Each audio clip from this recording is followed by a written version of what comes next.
Hello doctors to be, कैसे हैं आप सब लोग?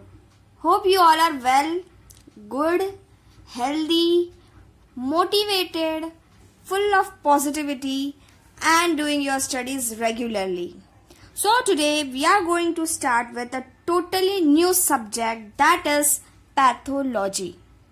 देखिए, आप लोग ने एनाटॉमी, फिजियोलॉजी, ये कहीं ना कहीं अभी तक के 12th तक के आपने कहीं ना कहीं उसके बारे में स्टडी किया होगा, उसके बेसिक्स के बारे में स्टडी किया होगा. But this subject pathology and pharmacology, ये जो सब्जेक्ट्स है ये आपको टोटली न्यू है. आपने इसके बारे में ना कभी पहले स्टडी किया है, ना कभी इसके बारे में जाना है. सबसे पहले आज जो हम लोग स्टडी करने वाले हैं, it will be all about pathology, introduction to pathology.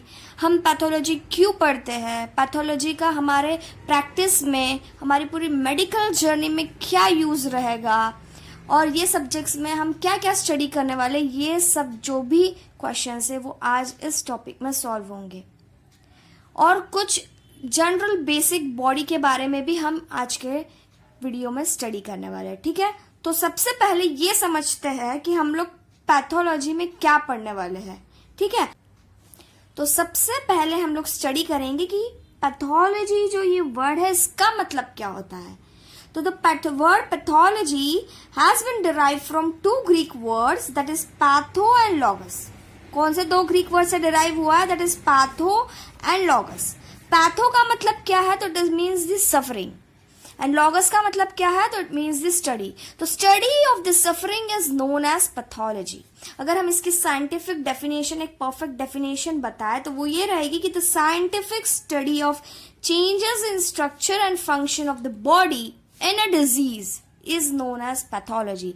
अगर हमें कोई डिजीज होती है तो उस वक्त जो हमारी बॉडी में स्ट्रक्चरल चेंजेस होते हैं, फंक्शनल चेंजेस होते हैं, उसकी साइंटिफिक स्टडी को हम लोग क्या कहेंगे? पैथोलॉजी.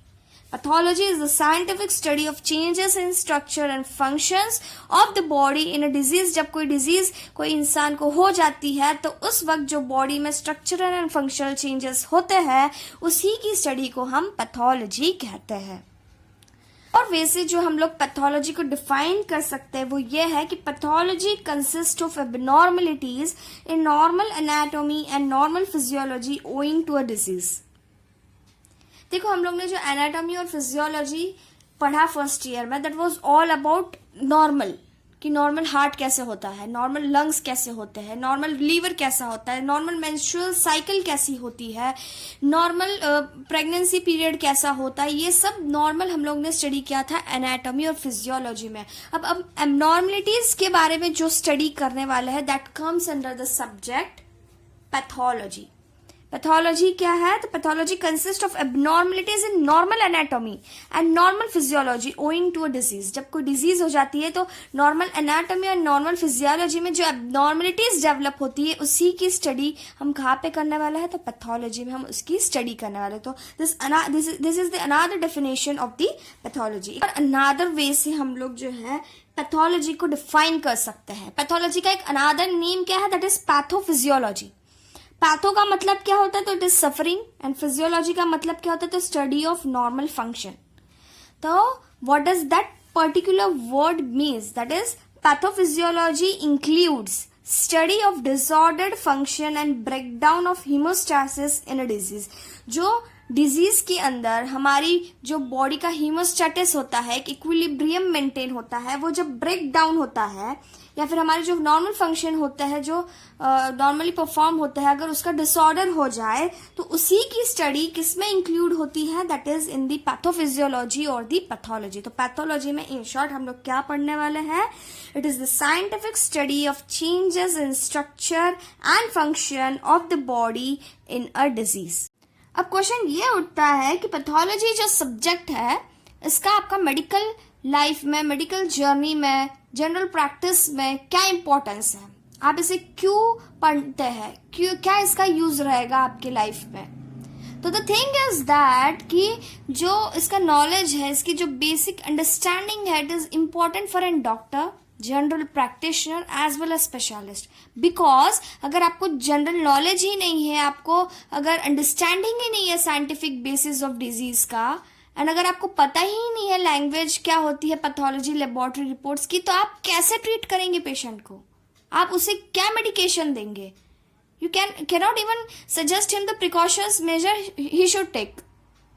देखिए, अगर आपके सामने कोई पेशेंट आता है रिपोर्ट लेके और अगर उसके अंदर लिखा होता है LFT KFT, तो आपको अगर पता ही नहीं है, आपने पैथोलॉजी ही नहीं पढ़ा है, तो आप क्या समझेंगे उससे और आप क्या प्रिकॉशन मेजर बताएंगे पेशेंट को कि आपको लेने चाहिए, आप क्या मेडिकेशन देंगे? तो इसीलिए पैथोलॉजी का नॉलेज होना एक डॉक्टर को, एक जनरल प्रैक्टिशनर को, एक स्पेशलिस्ट को बहुत ज़रूरी है। LFT मतलब के लीवर फंक्शनल टेस्ट, KFT मतलब के किडनी फंक्शनल टेस्ट। अगर आपको ये वर्ड्स के मीनिंग ही नहीं पता है तो आप क्या ट्रीट करेंगे पेशेंट को? तो this is the reason why we are studying the pathology. इसी वजह से हमें पैथोलॉजी पढ़ना इंपॉर्टेंट है। अब जो पैथोलॉजी है, it is the bridge between the pre clinical subjects and the clinical subject. Pre clinical subjects में क्या क्या आता है? तो anatomy, physiology, biochemistry, this are the pre clinical subject. And clinical subjects में क्या आता है?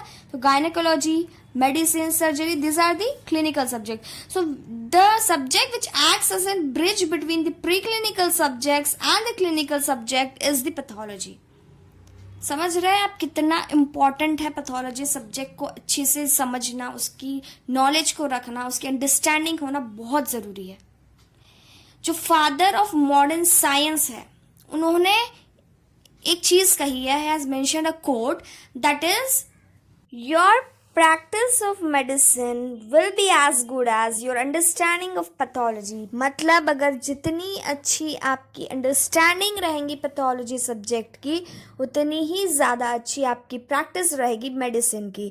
तो होप आपको समझ आ गया होगा कि पैथोलॉजी सब्जेक्ट कितना इम्पॉर्टेंट है।